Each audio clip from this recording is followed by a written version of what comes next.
Hey, welcome back to the Pretty Well podcast. I'm Lisa Smith. Today I have such an interesting guest. We're talking with Meghan Rabbitt. And Meghan is an award-winning journalist and author of The New Rules of Women's Health, Your Guide to Thriving at Every Age. She specializes in women's health and wellness, and her work has appeared in many national publications, including Women's Health, Oprah Daily, Maria Shriver's Sunday paper, Prevention, and many more. She's known for translating complex medical and scientific concepts and topics into actionable information, and for telling stories that help readers better understand their bodies, their health, and themselves. Welcome, Meghan. Thank you so much, Lisa. I'm thrilled to be here. You have been a journalist for years and specifically in health, nutrition, and psychology. What's behind that, Meghan? What's led you to be passionate, especially about women's health? When I was a little girl, I wanted to be a doctor. Mm. I just have always been fascinated by health, really. And then I took a bunch of science classes and was like, uh-oh, I think I prefer English classes. And I don't know that I want to spend a decade plus of my life in-depth science classes. So luckily, my first semester of my freshman year of college, I was put into a journalism class. My advisor tossed me into her husband's journalism class, and I fell in love. So I was lucky enough to start my career in magazines in New York City and always found myself gravitating towards health topics, interviewing doctors and researchers and other clinicians and scientists, asking questions about really fascinating topics and trying to help translate what can sometimes sound like medical jargon for those of us who did not go to medical school. It can just feel over our head. Really try to translate that into information that makes sense, but also feels actionable in our lives. And I think women's health, I'm a woman, and so I have experienced the healthcare system. I have experienced those looks of like, you're probably just stressed, don't worry about it. I feel like I've just always been passionate about trying to say, no, that's not good enough. What do we need to know? How are we different than our male counterparts so we can get even more specific care? That's how I found my way into my career and ultimately writing this book. So it sounds to me like you, from the beginning, you're wired to be fascinated by this and you want to then help bridge that gap. You've learned all this great information, you want to bridge the gap so other people can apply it to their lives and improve their lives as well. So in this book is massive, Meghan. Look, it's about 700 pages. I can see you've put so much work into it. You've interviewed over 130 leading experts in women's health. There's a lot in here. How did you know what to include in here? I've read through it, not every single page, but as I've read it, Meghan, I thought, wow, this is in here too. For instance, like brain aneurysms and so many things. How did you know what to include? Yeah, and I saw the sticky notes in your book, which I I did. love because it is a big book. It's almost 700 pages. And really, what I aim to do is write a health reference for women. Because for those of us who don't go to medical school or nursing school or PT school or any kind of schooling that helps really educate us about anatomy and our health, as the general public, we don't get a very adequate education about our bodies. And then I think what happens is we go to the doctor and we just hand over our care. We say, you're the expert, you take care of things. But when we educate ourselves, we can feel more empowered to ask better questions and to get better care, really. When it came to putting together this book, it's kind of a fun story about how it happened. Maria Shriver asked me to write this book for her imprint at Penguin Random House. She wrote the foreword. She is a fierce women's health advocate. And we were sitting in LA having a salad. I work with her for her weekly digital news magazine, the Sunday paper. And Mm. she said, we don't have a really comprehensive women's health book right now. We have our bodies ourselves. And then we started talking about that wonderful book. And I said, it really covers what we now refer to as bikini medicine. It's our breast health, our gynecologic health, our reproductive health, our sexual health, all very important aspects of our health, but it doesn't cover women's brain health, women's heart health, our immune system, and the differences between men and women that we now know thanks to finally starting to do the sex specific research into women's bodies. And so that's how the book started to take shape. And I said, okay, Maria Shriver wants me to write a manifesto for women. What needs to be included? And so it starts with anatomy and then it goes into some of those bikini medicine, shall we say. It goes into puberty because puberty has changed since we went went through it, and we Mm. need to know the ways it's changed so we can help the young girls in our life navigate it. But then sexual health, gynecologic health, all those topics, but then it goes into women's brains and hearts and our immune systems and pain, how pain is different in women than in men. And then exercise, nutrition. And my lens was always, what do women specifically need to know? Not all of us women. And so that was my North Star for figuring out what went in this book. But you should have seen my wall of my office. It was filled with sticky notes. It was like, these are the chapters, these are the parts of the chapters. And it was just hundreds of sticky notes all over the place for a while there.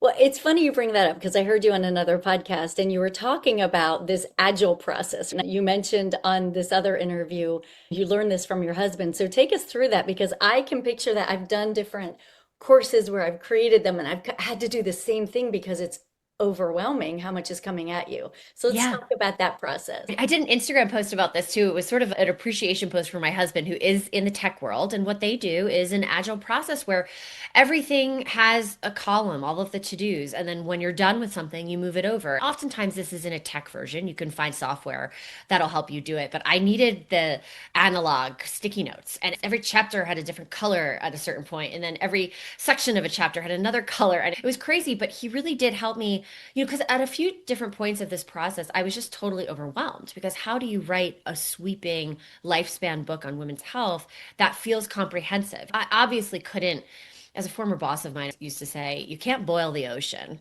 And multiple times of this process, it felt like I was trying to boil the ocean. And then I had to say, that's not possible, but what can I do now? And I think for anyone listening who is daunted by a big project, no matter what that project is, it really is helpful to just say, okay, let me break this down into pieces. Let me put all those pieces on a sticky note and put it on a blank wall. And then just start moving the sticky notes over into various iterations of the process. So it was like, first draft done, back from my editor, revision, revise done. And you kind of move it over and you feel like you start to get some momentum. And that is really, really helpful because momentum is what keeps us going. What makes us feel like we've got this. Yeah, that for me would work better than the digital version. I need things, I need to touch them, feel them, move them, and at a glance, look at them, not move my screen over, just like on a spreadsheet. I'm like, no, wait, this column, where's the beginning again? Yeah. To be able to look at that whole wall and then tangibly,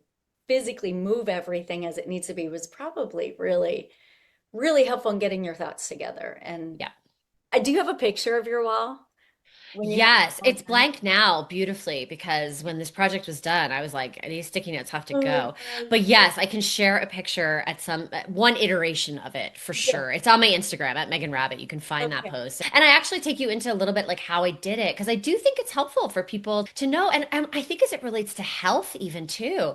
One of the big lessons I learned is like we have to break down what feels big and overwhelming and scary into questions, for our doctors. And one doctor I interviewed for this book beautifully said, you know, write down all the things you're dealing with, all the things you're worried about, because we don't have like 2 hours to spend with you. Organize that list by order of priority of what feels most important to you. And so I think that's a really good tip. It's like no matter what we're going through, write it all down, do the brain dump, so to speak, but then do a little bit of homework, right? And say, okay, where do I start? What feels most important? What feels like I can tackle this realistically in the time that I have? And then you go from there.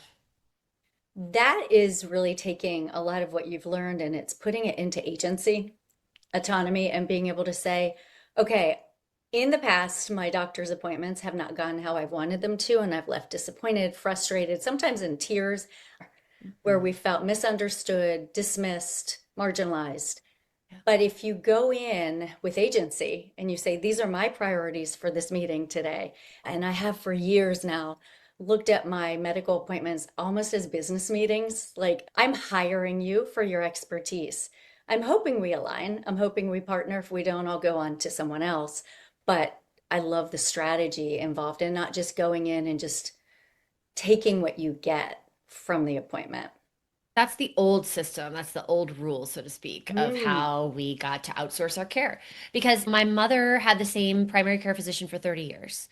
I Mm. will not have that fate. Most of us won't these days because of how our system is set up. And so we really need to take ownership in a new way. Multiple doctors I interviewed for this book said, You have to show up as a patient to any of your healthcare visits like you would show up to a business meeting or an Mhm. accountant's meeting. You wouldn't show up to your accountant around tax time without your box of receipts and expenses and doing your work to help them do their job. You meet with an attorney. You have to show up prepared. We need to think about our health the same way if we're going to get optimal care. And if we're going to walk out of that doctor's visit feeling like, oh, I spoke up for myself.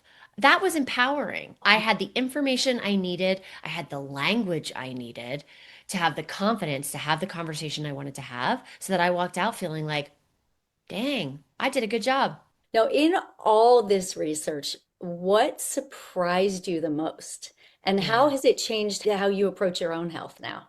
There were surprises across every single chapter. I Mhm. cannot tell you the number of times that my jaw dropped. And then that was surprising in and of itself because I've been a health journalist for going on 25 years now, and I'm steeped in this information. Everything from, let's start with something that surprised me and that has, as I'm out in the world talking about my book, that no woman has really understood until now, is that our gynecologic health history actually impacts our future heart health.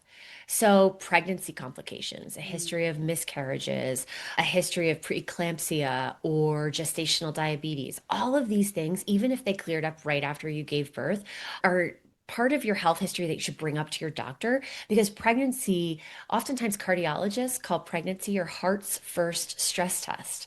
And if you had complications, it's just a sign that maybe your heart struggled a little bit and could predispose you for heart conditions later on that you can prevent if you take agency and talk to your doctor about this rather than just saying, oh, it happened before, it's in the rear view. Similarly, recurrent severe hot flashes during menopause. You might just think, I got treatment for them, but like, gosh, they stunk. I was really suffering, but it's menopause, right? No big deal. Maybe, but a history of recurrent significant hot flashes are something you should bring up because it could potentially impact your heart health. Most Yeah. people, most women haven't don't know that. And I think there's a growing push to have talk among our doctors in our very fragmented system, but our system is quite fragmented right now, so it really is on us to know this information and to then say to a primary care physician, let's say we're in our 40s or 50s, hey, I just heard on this podcast or I read in this book that pregnancy complications can actually impact my heart health. And I had them. Here's what I had. What do you think my screening should look like now? Should I go through some early heart health screening? I Hmm. think that is one way where we leave that appointment feeling like, oh, wow, I took the reins. Here's another one that directly impacted my own health. I interviewed Dr. Lisa Larkin, who is a women's health specialist and a breast cancer survivor. Said most doctors are not talking to us about our lifetime risk of breast cancer. Hmm. This is a score you can do yourself, the Tyre-Cuzick risk assessment model. It's a questionnaire you can take online right now and then understand what your lifetime risk of breast cancer is. If it's over 20%, oftentimes that means you probably will qualify for a breast MRI in addition to an annual mammogram. Wow. I was 46 years old when I took that test and brought it to my gynecologist, who said, yeah, based on your score and your breast density, we should probably get you a breast MRI. Wow. Now tell me how to spell that. I'm going to put that in the show notes, but how? Please do TyreReCuzick.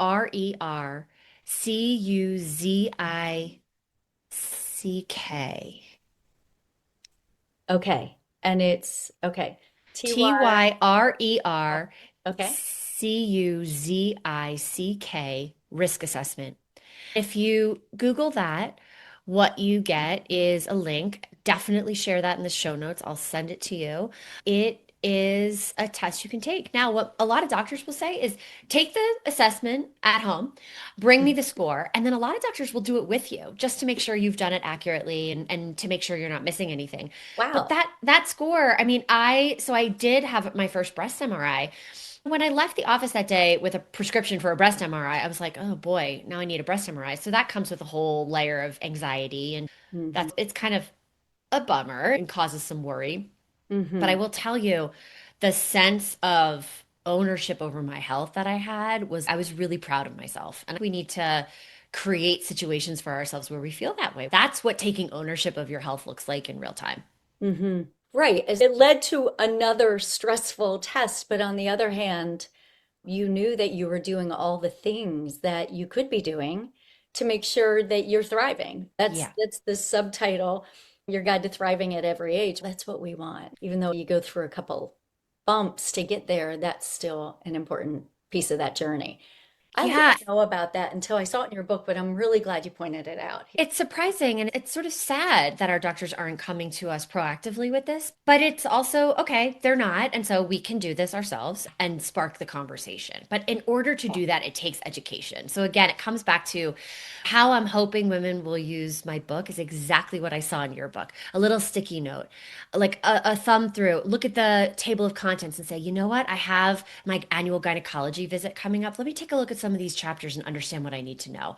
I have my first visit with a cardiologist. Let me take a look at the heart health chapter so I get a sense of what the female heart looks like, how it's different from the male heart, so that I can ask questions that help us cover more ground in a limited time. Mm, so empowering and so much more efficient. Unfortunately, as you mentioned when you referred to your mom, it's just different today. What do they have? 15 minutes? Sometimes An 15, appointment? maybe 20. I think Yeah. my last primary care physician, I maybe got 25 minutes, which felt like a long time. Yeah, I know how strange that now feels like a long time. Yeah. But yeah, they're human too, and they're trying to focus in on what may be most important, and they can miss it if we don't point them in the right direction for our body. That's personalized healthcare. If we, And what a doctor told me is that you really can build a bridge between you and your clinician by saying outright, I know you don't have an hour to spend with me. I understand mm, that. so How, good. and then all of a sudden it just builds this like bridge of understanding, and the doctor can be like, oh, cool. I wish I had an hour with you, Yeah. but you're right, I don't. And so let me take a look at your list. Let me take a look at what you want to go through in terms of what feels most important to you. Also, understand that a preventive care visit, the doctor has to do a lot of their own agenda, right? This is, if it's your annual exam, there's a lot of things that she has to cover. And so, if you've got specific concerns, know that you might need to make a follow-up appointment for those. And just having an understanding of that helps us go into every visit with realism versus unrealistic expectations, and then we leave disappointed. That's great guidance. Now, in all your research, where do you see whether healthcare, whether it's conventional medicine, functional medicine, any part of this space, where are we still missing it for women's health? We need to choose doctors who feel right for us. And so if that's a functional medicine clinician, great. If it's someone who's more conventional, that's great as well. We have historically, as women, been research on us has been underfunded. And so we have been understudied. And clinicians across every MDs, nurse practitioners, DOs, functional medicine, everybody agrees. We haven't studied women as rigorously as we should. And what that leads to is a lot of unanswered questions across the board. All of our doctors can agree with that statement. And also, luckily, we're starting to change things. We're starting to study women more rigorously. I think it really comes Yeah. down to the lack of research on women, which Mhm. leads to the lack of understanding. But when it comes to the doctor that feels right for you, that's going to be different for you than it's going to be for me. In that realm, what symptoms do you see that have been normalized for us that you think that is so not normal and should not ever be normalized again? Yeah, that's a great question because there's so much that has gotten brushed off for us. I think pain is a big one for women. Pain, just suck it up to be more crass about it. A lot of times women get the message that you're probably just stressed, maybe it's all in your head. Whereas what we know now is that pain, women feel pain oftentimes more acutely than men. We get dismissed more often, and we dismiss ourselves. We gaslight ourselves when it comes to our own pain. Mhm. We, as Dr. Vonda Wright, who I interviewed for my book, said, it's the women, not the men, who are wearing their high pain tolerance like a badge of honor. And Mm. we need to not do that. And so Yeah. pain is not normal. I think another area which is surprising is our periods, our menstrual health. I think oftentimes women, I know I did this for years, we just brush aside very heavy periods, thinking that's normal for me. I just hemorrhage 2 days a month, 3 days a month. No, losing so much blood that you're wearing an overnight pad and changing it during the day and changing it every hour is not normal. It's something you should talk to your doctor about. And so there really are so many different symptoms. I think oftentimes the medical establishment historically has brushed us off or said, You're stressed. But I think we do it to ourselves as well. And so, again, it comes back to educating ourselves, having some baseline understanding of what's normal and what's not, so that we know when to raise the flag. And when, if we hear from a doctor, that's not anything to worry about, we say, I don't know about that. And we go find another clinician. Mm, hmm. Why do you think we do that to ourselves? I think it is multi-layered. I think in one respect, we don't get an education about our bodies. So I did not know what a normal period was. Hmm. And so I ignored my own symptoms and I did not bring them to the doctor. So I think education, first and foremost. I think there's also this way, I know I'll speak personally, but there's a way that if we're sort of overachievers or I'm the oldest daughter, straight A student, Enneagram 3, which is the achiever, I definitely feel like sometimes in my doctor's visits, I wanted that like gold star, so to speak. I focused on the fact that I got my period every 28 days and thought, look at me, look how great my body is, versus I have to change an overnight pad multiple times a day on day one and day two of my period. That would have raised a flag. And so I gaslit myself really because I was so focused on the good stuff.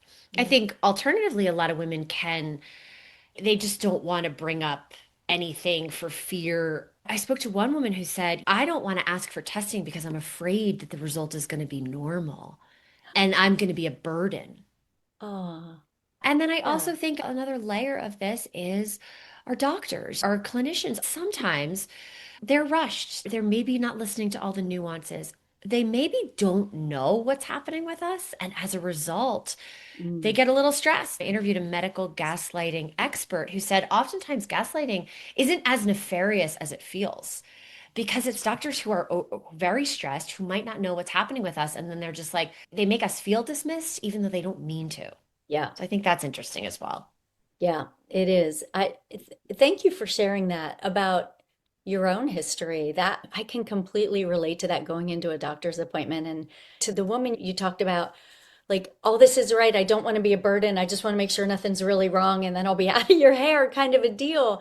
Because as women, we tend to be the fixers and be the people who are making it okay for everybody else. And we're like, I'm fine, I'm fine. Probably with those super heavy days of your period, you're thinking, I got it. I get my period every 28 days. This is really a hassle. And it's also exhausting, but I'm fine rather than looking into it. We tend to not look into some of our own things as much as Yeah. we would for our kids or our loved ones. Well, that is 100% true, especially in midlife. So, for Yeah. those of us who are in midlife, what happens is we lose frequent touch points with a doctor because during our reproductive years, we're usually going more frequently. Certainly, if there's pregnancies involved, you're going to the doctor a lot. Once those babies come along and when you get really busy being a mom, then work gets really busy. Then maybe you're taking care of aging parents. As one doctor put it to me, the dog often gets more vet appointments than you get doctor's appointments. There's no doubt. And that is unfortunate, particularly in midlife, because we have this window of opportunity in midlife to make changes that help our health now that will pay off later. Focusing on our health in midlife means we don't have to see all the ologists when we're in our 60s and 70s and 80s. So I Mhm. think really taking right now, if you can relate to, oh gosh, when's the last time I had that skin exam or my annual gynecology visit. Even if you're not having sex, you need an annual gynecology visit. And so I think it's really important that we focus on ourselves and prioritize our health. So, what are some examples of things that in midlife we might discover or focus on that would help us prevent the ologists in our 60s and 70s? Some of the Yeah. things that we want to be on the lookout for. Yeah, some of the most actionable things are actually, it's really hopeful because they're things you've probably heard before, but they really are levers that if you start pushing on them, have an impact. So let's start with exercise.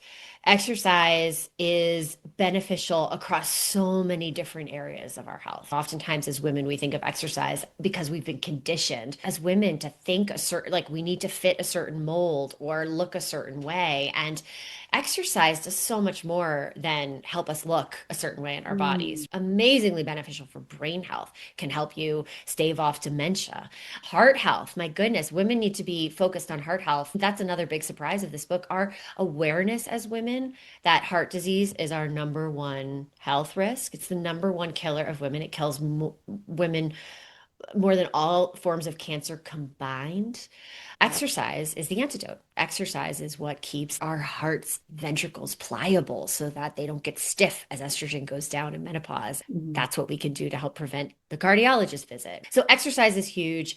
And also for our bone health, too. We're thankfully talking more about the importance of strength training for women.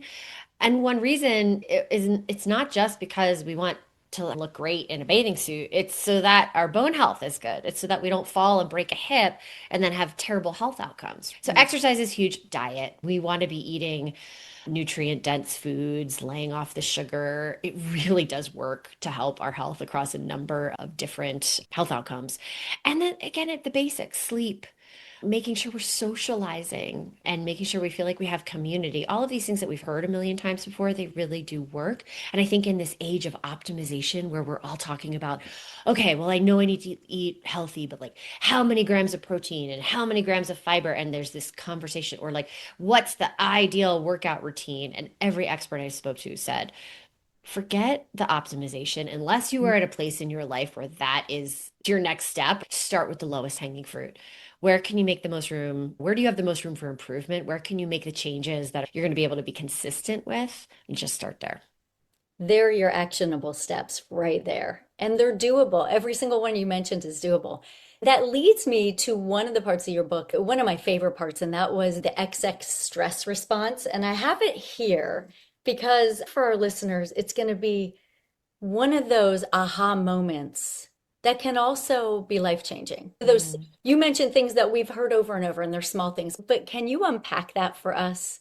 Yeah, I love that you called that out. It's in the brain health chapter Hmm. because I interviewed a researcher, Dr. Jessica Caldwell, who has really studied the impact of stress on the female brain. And we're starting to talk a lot about estrogen and what happens in the female brain when estrogen goes down. When we hit menopause, as Dr. Von der Wright, who I mentioned, I love her phrase. She says, estrogen walks out the door.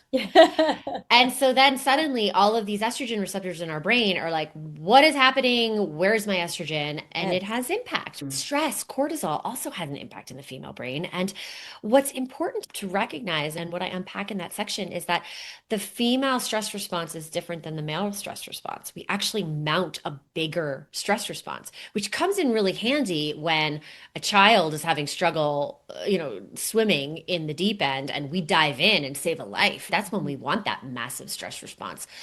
The problem is that when that stress response stays elevated and we get chronic stress, it's harder for women to get back to baseline. Men experience stress, even if it's chronic, and then they get back to baseline quicker than we do. And what we're finally starting to learn is that chronic stress really has a detrimental impact on our brain health, in addition to just making who likes being stressed. And we can tell when we feel chronic stress. And so, what Dr. Caldwell said, and I think is really important, is can you think about what kind of mental load you're carrying? As women, we carry this, scientists call it a cognitive load. We're the ones who hold all the balls in the air. We make all the to-do lists for the family. We make everyone else's doctor's appointments probably before we make our own. We plan summer camps and family vacations and deal with all the what we need to get at the grocery store. And I think every woman can relate to this. Even if we have very supportive partners, man, it falls on us. And so it's really important for us to take a look of like, like what's my cognitive load? What is my mental load right now? And what can I take off my plate? Because it's not only beneficial for how I feel in this moment, but also for long-term health.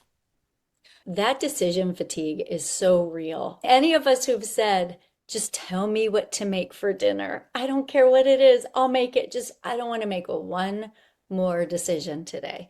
Yeah. And you beautifully outline it in the book when you talk about how it impacts the hippocampus, which is that region of our brain that stores memories and then puts them into long-term storage so that our listeners can really take away what is the why behind. We hear all the time we need to reduce our stress, but why? What is the why behind that?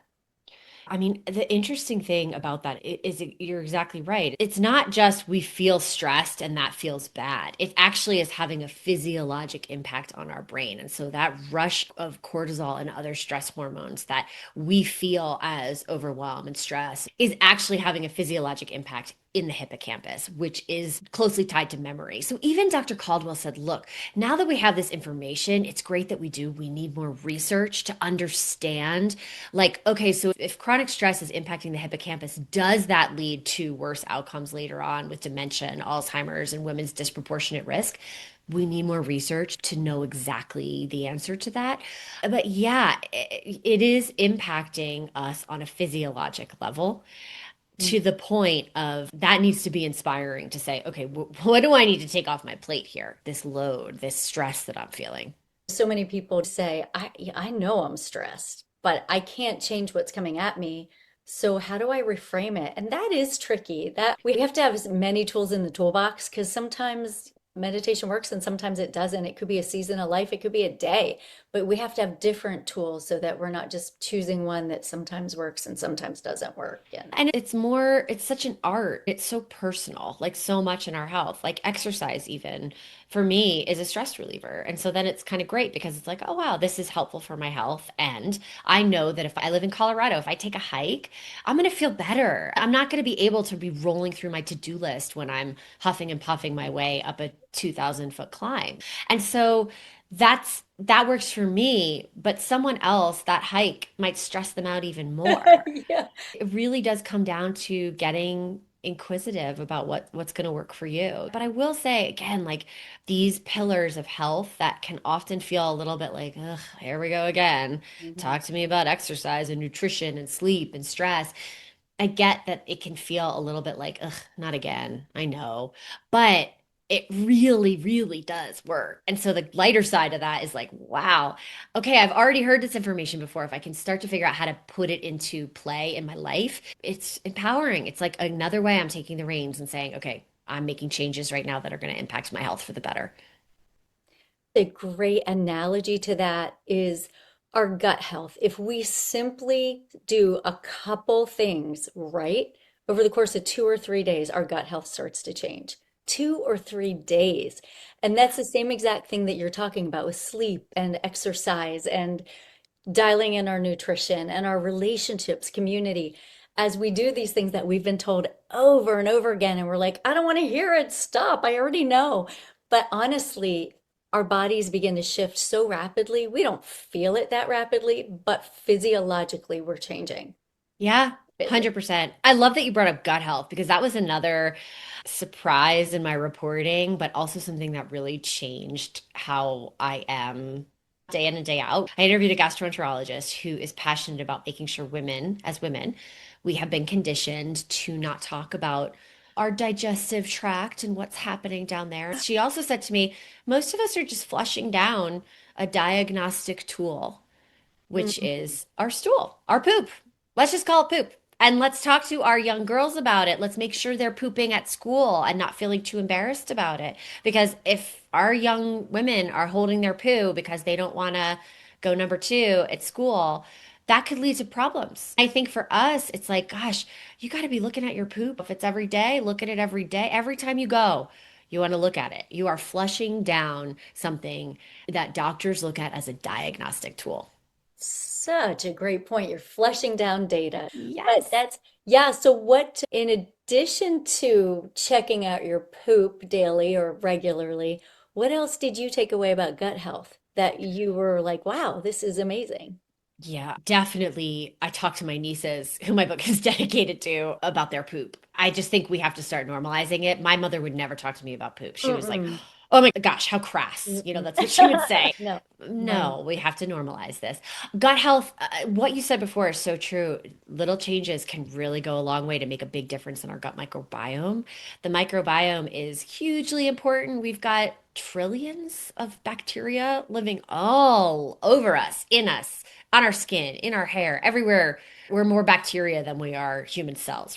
And so when it comes to the gut microbiome, those little bacteria really do respond to what we feed them.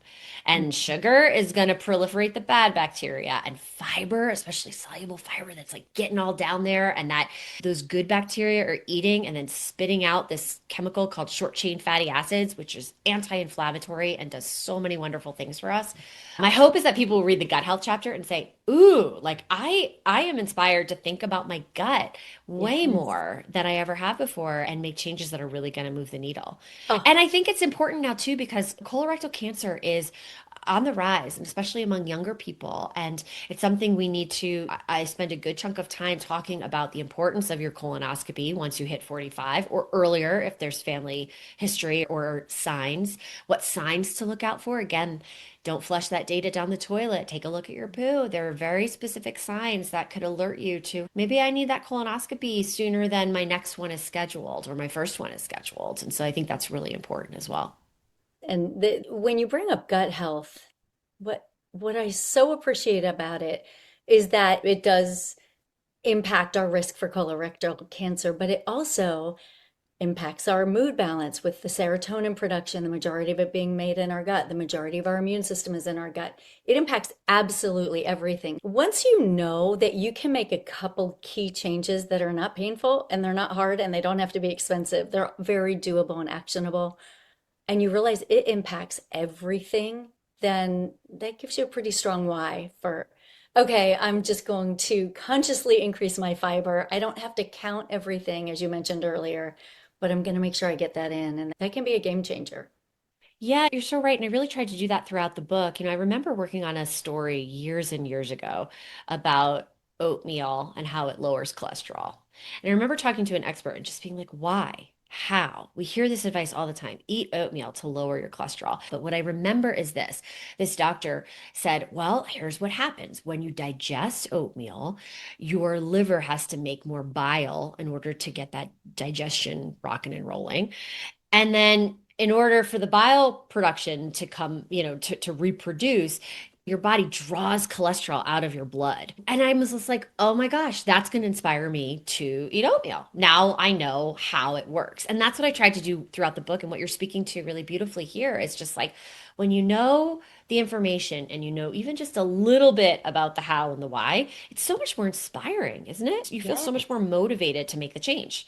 Yes. And it drops resistance because when we're told you need to exercise more, I don't know about you, but that resistance goes way up for me. Like, Yeah. Don't leave tell me me what to alone. do. Like, yeah, leave me alone. I got it.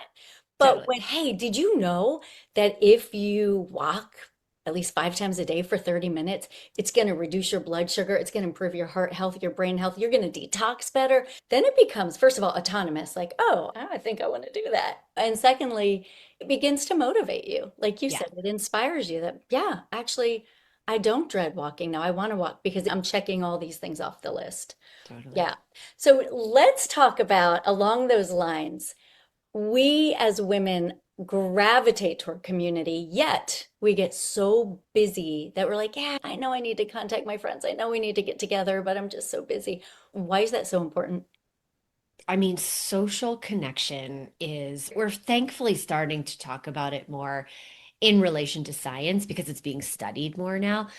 But Hmm. it helps us across the board, right? Helps us in the moment, helps us reduce stress, makes us feel less alone, but also it gives us meaning. It makes us feel like we're part of something larger than ourselves, which has just been proven to help all kinds of health outcomes. It is so important. As one of the brain health researchers said to me, which I love, and a tip I really try to remember is when you exercise with friends, you're actually giving your brain like a double whammy benefit because you're exercising, which helps your brain, but you're also socializing, which helps your brain. I think I try to call a friend, call a girlfriend before I'm going for a walk, just see if anyone's around to take a walk with me, or even my husband. I'll say, look, let's take a walk after dinner and catch up on our day, but we're doing it while we're doing movement as well. And I think anybody listening can relate to those stretches where we feel really busy and we're a little bit more reclusive than we'd like to be, it Mm. just doesn't feel good. And No. then you come out of your shell or you come out of your busy phase and you start socializing more. And while that can be draining in and of itself, you just feel held and supported. And I think women, I don't know if there's science behind this, but I think women need it more than men. Hmm. Maybe different Differently. depths. I think men need it just to blow off steam. Women need it for that, but also just to knit together. Friendships are to the soul are kind of like gut health to the body, right? There's that grounding piece that affects, it's a hub that has spokes that affect so many other parts of our life. Yeah, Yeah. absolutely. Let's talk about perimenopause and menopause. This is such a pivotal time in our lives. What, other than some of the things we've talked about, what do you take away from that? What do we do during this chapter to make the rest of our lives the best chapter? Yeah, we focus on our symptoms and we talk about them to get support for them. I think previous generations powered through, just Mm. we weren't Hmm. talking about it as much. And it was just sort of one of those fate, you're in the change, so to speak, and there's not a whole lot you can do. And so you buck up, buttercup, and you don't complain. Hmm. And now finally that has changed. And so what every menopause specialist I interviewed for the book said is we've got to be tracking our symptoms first and foremost. Really, no matter where you are in the phase of the menopause transition, so perimenopause being that lead up to menopause, anywhere from like 4 to upwards of 10 years, leading up to menopause, which is when you've gone 1 year with no cycle. And Hmm. then for the rest of your life, you're in postmenopause. So keep track of your symptoms, particularly if you're in that perimenopause phase, because that's going to help give your doctor, your clinician, an understanding of where you are in the transition, but also like how to get treatment for some of the things you're dealing with. So rather than powering through hot flashes, write them down. When are they happening? Are they happening in the middle of the night, which is a night sweat? And also, one of the reasons for this is not just to get treatment, but also to know that these are not just benign symptoms. A lot of times women think like hot flashes, no big deal. It's a full body inflammatory response that can impact multiple body systems. And so this is another reason to keep track and to talk to your doctor about it. The genitourinary syndrome of menopause, which is dryness in the vulva area and vagina, and pain with sex and urinary tract infections can increase. These are all things that before we thought like I guess I'm just getting older. And now we know, oh no, it's part of the menopause transition and we've got treatments for it. And even preventive treatments, things like vaginal estrogen to prevent urinary tract infections if that's something that's been happening and recurring for you and you're getting antibiotic after antibiotic. And so really important to keep track of symptoms. And then also what I heard, which is really important, is that this doesn't have to be all doom and gloom. Menopause is actually, yes, the symptoms that often come along with it can be really hard to navigate and feel really unsettling, and you don't feel like yourself all of a sudden, and that's no fun. And there's also a way that when we hit menopause, we come into our own as women in new ways. The Mm, for sure. brain is actually pruning away synapses that we don't need anymore. So we are getting clearer and more sure of ourselves and more confident in ways and just feeling like the new version of ourselves. And I think there's something to celebrate when it comes to that. Yes. Have you heard Dr. Lisa Mosconi talk about that? How we prune away our people-pleasing neural pathways. It's fascinating. Yeah, And it's she's amazing. true. I had the privilege of interviewing her for my book, and there's a blurb from her on the cover. She's incredible. And thank God for researchers like Dr. Mosconi who are really saying, like, what is happening in the female brain at this stage? And not only from uh-oh, what's happening in a way that predisposes us to Alzheimer's, but also what's happening to make us feel like we're getting an upgrade. Yes, absolutely. Did your mom ever talk about menopause to you or symptoms? No, but I asked her. That's another thing we can all do is talk to our moms. If our moms are still around, ask your mom, no matter how old she was, what was menopause like for you? Yeah. Because even if you're past menopause, what's great is that you can pass that information down to your daughter or Mhm. nieces and say, here's what menopause was like for grandma. Here's what it was like for me. You should have this information so that you can talk to your doctor about it. And so I did ask my mom questions and she was great. She went there with me. She wasn't too like, Mm, oh that's no. good. But I noticed that I had to ask follow-up questions. She would say like, "Oh, I felt a little blue every so often." I was like, "Okay, what does that mean? Is it anxiety? Was it depression? Couldn't get out of bed, feeling really, really blue slash depressed?" Like, let's use other words for this versus the Oh, I felt a little blue. But it's been helpful because my sense is that she didn't really have a terrible time. And she was part of the generation that got gypped out of hormone therapy. Mhm. So that bodes well for me. How our mothers went through menopause does impact our potential ride through that transition, so to speak. But I think it's also important to know that in all of my reporting, what I also found is just because your mother had this terrible time with it, if that was the case, doesn't mean that has to be your fate. A lot of Mhm. those healthy lifestyle pillars we've been talking about really can tee us up for a smoother ride through the transition. Without a doubt, they do. I agree 100%. My mom was of the generation that you just don't talk about it. She'd mention hot flashes. She'd say, "Oh, I'm so hot. I'm so hot. I have to go outside. I'm so hot." That was the extent of it. And so, I kind of went into perimenopause and menopause blindly. So it really does help I'm so glad we are now in a new era where we talk about this stuff, just like poop. We talk about menopause, we talk about vaginal health, we talk about dryness is not abnormal and it's not shameful, and there are fixes. And Yeah. the more we talk about it, the more we can get to the fix. Amen to that. Yeah. Okay, this is going to be a hard question, and you may not have one answer. What's your favorite part of the book? Gosh, it's like asking me to pick a favorite child. It is. I thought about that. Yes. I'll tell you the chapter I'm most proud of is the breast health chapter. Mm, Because I think breast cancer is something that most women, when we think about breast health, we immediately go to breast cancer. Am I going to get it? We freak out about it. Breast cancer is more on our radar typically than heart health. yes. What I learned, really tried to make sure was clear in this book, is that when we feel a lump, and we should be doing self exams, breast self exams, forget the advice to, oh, that's not important anymore. Yes, they are. It is important for us to know the landscape of our breasts and how they feel. But it's important to know that lumps can be a lot of different things other than cancer. And that's not to say you shouldn't get a lump checked out, but it is important to know that, like, before you freak out, there's a whole section on what all the lumps and bumps could be. There's a whole section on, okay, so you have to have a biopsy.